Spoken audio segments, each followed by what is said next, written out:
আসসালামু আলাইকুম প্রিয় বন্ধুরা, আমি যেসব ফ্রক ইউজ করে থাকি এই যে ঠিক আছে, ফারুক ভাইয়ের কাছ থেকে নিয়ে এলো লুরগুলো। ঠিক আছে, সবগুলো দামি লুর এগুলো। ঠিক আছে, এগুলো আপনার একটা টানতে গেলে আপনার 500+ টাকা কোরিয়া খরচ নেবে 120 টাকা, আর লুরের দাম 450 টাকা নেবে। ঠিক আছে, দামি দামি লুর এগুলো। এগুলো যে ওগুলো নর্মালগুলো 10টা না কিনে একটা কিনা ভালো আমি মনে করি। ঠিক আছে, আমি এগুলো সবসময় ট্রাই করি। আমার কাছে আরও লুর আছে, ওগুলোতে আমি বেশি একটা ট্রাই করি না। দেখেন দেখা যাচ্ছে সব ধরনের লুর আছে, বাংলা লুরও আছে, দামিগুলাও আছে। বেশি আমি ট্রাই করি এইসব লুর দিয়ে। ঠিক আছে, এইসব লুরে এই লুরটা বেশি হিট হয়। ঠিক আছে, বিভিন্ন কালার মানে পানি বুঝে, আপনার স্পট বুঝে লুর।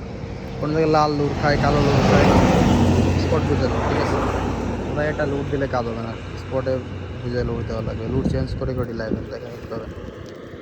ঠিক আছে, দেখি অন্য একটা স্পটে যাবো, স্পটে ঢেলে এলাম, এখন অন্য স্পটে দেখি কি মাছ পাই।